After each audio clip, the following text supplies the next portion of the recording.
Hola, ¿cómo están? Me da mucho gusto saludarlos nuevamente. Soy Cristina González y estoy aquí para que continuemos con nuestras pláticas de Hablemos de Jesús. Estamos llegando a la recta final de nuestra serie y antes de comenzar nuestra plática, quiero decirte que me gustaría mucho saber la manera en que estas pláticas han ayudado en tu vida. Así que por favor no dejes de escribir tus comentarios. Me encantaría escucharlos. Bueno, vamos a hacer un breve recordatorio antes de comenzar para recordar cosas que son sumamente importantes para lo que queremos llegar, ¿sí? Hemos comprobado bíblicamente que Jesús es Dios y que estuvo desde el principio creando todo lo que hay en el mundo junto con el Padre y el Espíritu Santo. Y que dentro de esta creación estamos nosotros, pero como una creación especial de Dios, porque nos hizo a su imagen y semejanza. ¿Para qué? Para tener una relación amorosa con nosotros. Pero Adán y Eva, los primeros seres humanos creados, pecaron con su desobediencia. Y eso fue lo que hizo que cambiaran todas las cosas. Entonces tuvieron que ser alejados de la presencia de Dios. Desde entonces entró al mundo el pecado y con él la muerte. Nosotros no habíamos sido diseñados para morir. Fuimos diseñados para ser eternos como Dios. Pero entró el pecado y con el pecado entró la muerte. Pues transmitieron a toda persona esa herencia en la que fue cambiada la imagen de Dios en nosotros por la naturaleza de pecado con la que ahora nacemos todos los seres humanos. De ahí que el mundo está como está. Sin embargo, Dios nos muestra que jamás se olvidó de nosotros y que sigue amándonos a pesar de todo, pues Él ya tenía preparado un plan para salvarnos y para que pudiéramos acercarnos a Él nuevamente. Y este plan consiste en que nuestro Dios Todopoderoso, en su persona del Hijo, bajó a la tierra y se hizo hombre, padeció, fue humillado, martirizado y crucificado, porque únicamente alguien sin mancha y sin pecado podría pagar por nuestros pecados al morir, para luego resucitar y extender esa resurrección hacia todo aquel que crea en este acto de amor de Dios para la humanidad. Porque sabemos, y ya lo hemos visto varias veces, que la condena por el pecado es la muerte. Jesús tomó entonces nuestro lugar. En nuestra última plática entendimos que al momento en que Jesús murió en la cruz, quedó pagada nuestra deuda por el pecado, pero faltaban aún 3 eventos de suma importancia para que el ciclo de Jesús se completara en la tierra. Y vamos a empezar con el primero, que es la resurrección. Y vamos a leer Lucas 24 del 1 al 7. Pero el primer día de la semana, muy temprano, las mujeres regresaron al sepulcro. Llevaban las especies aromáticas que habían preparado. Como se encontraron con que la piedra del sepulcro había sido quitada, entraron, pero no hallaron el cuerpo del Señor Jesús. Mientras ellas se preguntaban qué podría haber pasado, 2 hombres con vestiduras resplandecientes se pararon junto a ellas. Llenas de miedo se inclinaron ocultando su rostro, pero ellos les dijeron: ¿por qué buscan entre los muertos al que vive? No está aquí, ha resucitado. Acuérdense de lo que les dijo cuando aún estaba en Galilea. Es necesario que el Hijo del Hombre sea entregado en manos de pecadores y que sea crucificado, pero al tercer día resucitará. Si observan los últimos versículos, puedes darte cuenta de que Jesús ya les había anticipado todo lo que iba a suceder. Él les dijo que era necesario que fuera entregado en manos de pecadores y fuera crucificado, y les dijo que resucitaría al tercer día. Se los dijo, era necesario. ¿Por qué era necesario? Porque era la única oportunidad que había para que toda la humanidad fuera restaurada y pudiéramos estar otra vez en la presencia de Dios. También los fariseos, que presionaron para su crucifixión, lo escucharon decir que resucitaría el tercer día. Así que fueron con Pilato a decirle que pusiera guardias para que los discípulos no fueran a robarse el cuerpo y luego decir que resucitó. Y así sucedió. Fueron y sellaron la enorme piedra que tapaba el sepulcro, que era una cueva. y había guardias custodiando la tumba de Jesús, a petición de los fariseos. Los guardias romanos estaban custodiando la cruz.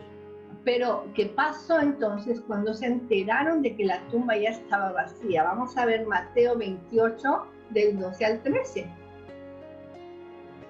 Dice, estos se reunieron con los ancianos y después de ponerse de acuerdo, dieron mucho dinero a los soldados y les dijeron, ustedes digan que sus discípulos fueron de noche y se robaron el cuerpo mientras ustedes estaban dormidos.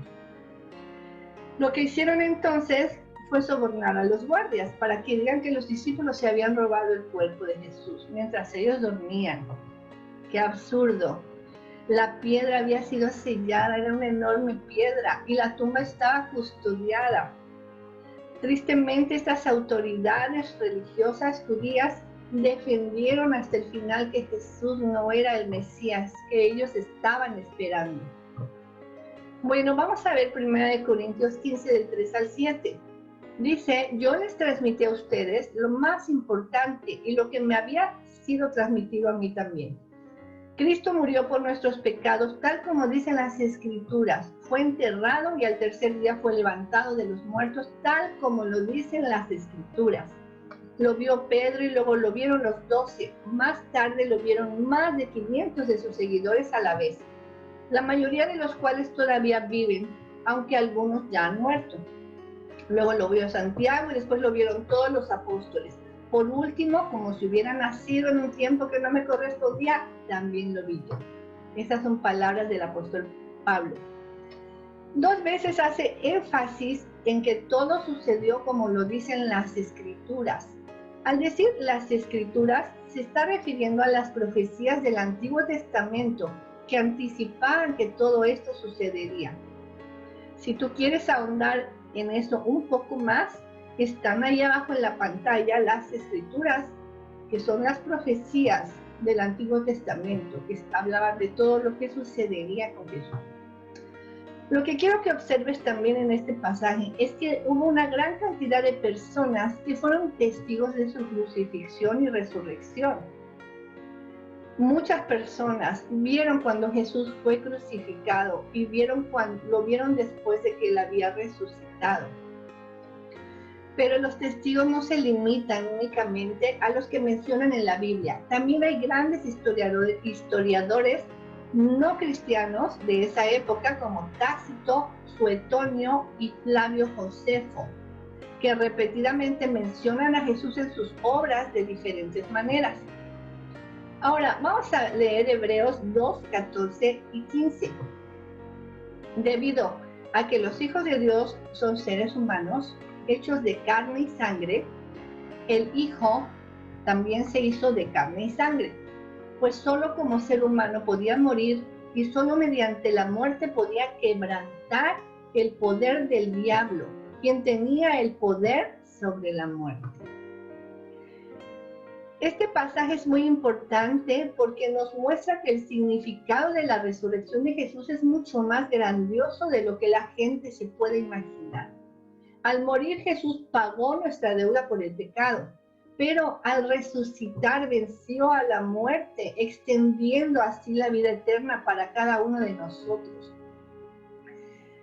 para cada uno de los que creamos en él, librándonos así del poder del pecado que domina en las vidas de los seres humanos. Y bueno, el segundo punto es Jesús regresa a casa. Y vamos a leer Hechos 1, del 9 al 11. Y dice, después de decir esto, Jesús fue levantado en una nube, mientras ellos observaban hasta que ya no pudieron verlo. Mientras se esforzaban por verlo ascender al cielo, 2 hombres vestidos con túnicas blancas de repente se pusieron en medio de ellos.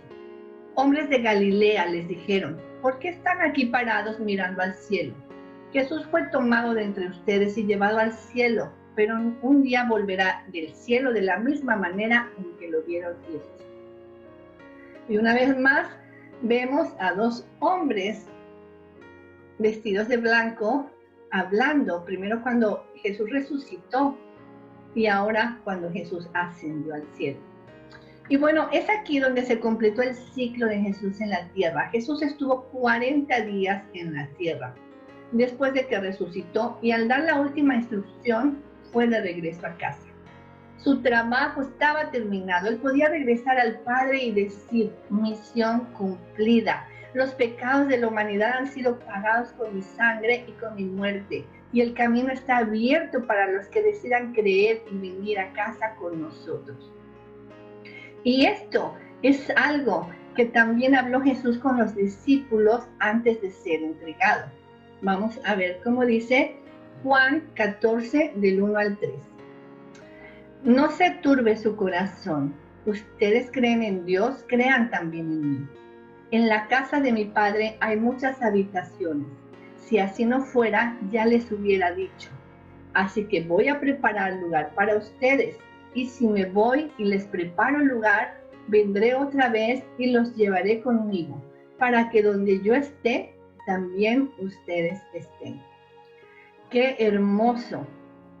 Jesús habló con ellos cosas que verdaderamente estaban fuera del entendimiento humano y tal vez todavía están fuera del entendimiento humano. En versículos anteriores primero les anticipó su partida y ahora los estaba consolando. Les dice, no se turbe su corazón. Crean en Dios y crean en mí. Y eso es lo que nos dice a cada uno de nosotros, que pase lo que pase en tu vida, tu corazón no se llene de tristeza o de desesperanza, porque Él fue a preparar un lugar para cada uno de nosotros. ¿Puedes creer esto? En la casa del Padre hay muchas habitaciones y Jesús fue a preparar una de ellas para ti. Él quiere que donde está Él, estés también tú. Y bueno, pasamos al tercer punto, que es Jesús es exaltado. Y vamos a leer Juan 13, del 31 al 32. Y dice así, después de que Judas salió, Jesús dijo, ahora el Hijo del Hombre es glorificado y Dios es glorificado en él. Si Dios es glorificado en él, Dios también lo glorificará en sí mismo y lo glorificará sin tardanza. Parece un poquito de trabalenguas, pero vamos a entenderlo. Recordemos primero que Jesús se refería a sí mismo como el Hijo del Hombre. Dice que el Hijo del Hombre es glorificado. Estas fueron las palabras de Jesús antes de ser entregado. Dice aquí, cuando Judas salió fue por los soldados. Y estas fueron las palabras de Jesús, diciéndoles que este es el momento, que todo va a pasar, pero yo voy a ser glorificado y mi Padre va a ser glorificado a través de mí. ¿Cómo lo glorificó Jesús al Padre? Por medio de su obediencia al consumar exitosamente el plan de salvación para la humanidad. Glorificar significa atribuir el nivel más alto, ser maravilloso, ser de un valor excepcional. Esto es lo que Jesús hizo con el Padre, por medio de su obediencia. Y luego el Padre lo glorificó a él cuando regresó a casa, cuando Jesús ya pudo decir misión cumplida, todo está hecho, todo está consumado. Y entonces lo puso en el lugar más alto para reinar a su lado. Vamos a leer esto en Hechos 2:32 y la primera parte del versículo 33. Y dice, Dios levantó a Jesús de los muertos, y de esto todos nosotros somos testigos. Ahora Él ha sido exaltado al lugar de más alto honor en el cielo, a la derecha de Dios. Jesús hoy se encuentra sentado a la derecha del Padre, reinando con Él como el Rey de Reyes que es. No sé si a ustedes les haya pasado lo mismo que a mí, pero he de confesarles que cuando entendí que Jesús recibió la ira del Padre para salvarme a mí, hubo en mi corazón un gran sentimiento de tristeza por la manera en que nosotros ofendemos a Dios. Cuando al fin comprendí quién es Jesús y lo que hizo por mí y lo que Él recibió por mí, hubo un sentimiento de tristeza, pero envuelto en un sentimiento grande de agradecimiento. Pero luego al pensar en él regresando a casa y siendo recibido por su padre, poniéndolo a su derecha, poniéndolo en el lugar más alto que existe para reinar con él, eso me dio un sentimiento de alivio y de gran gozo en mi corazón. En conclusión, el ser humano mató a Cristo, pero Dios lo resucitó, Dios lo levantó de los muertos. El hombre humilló a Cristo, pero Dios lo exaltó y lo puso por encima de todo y de todos. El ser humano tiene una fijación por extender su vida en esta tierra, porque piensa que esta vida es lo único que existe. Sin embargo, lo más importante no es si una persona muere o cuándo una persona muere. Lo más importante es a dónde va esa persona que muere, qué esperanza tiene esa persona que muere. Mucha gente dice que lo único seguro e irremediable en esta vida es la muerte. ¿Has escuchado eso? Mucha gente lo dice. Pero para los que hemos creído en Jesucristo, lo único seguro en esta vida es que Jesús ya venció a la muerte y que se fue a preparar un lugar para nosotros, porque Él quiere que donde Él está, nosotros también estemos. Quiero pedirte que medites en esto. Es algo maravilloso. Es algo tan maravilloso que a veces cae en lo increíble, pero créelo, medita en esto y créelo y tenlo presente cada día de tu vida. Medita en esto en tu corazón. Hasta la próxima.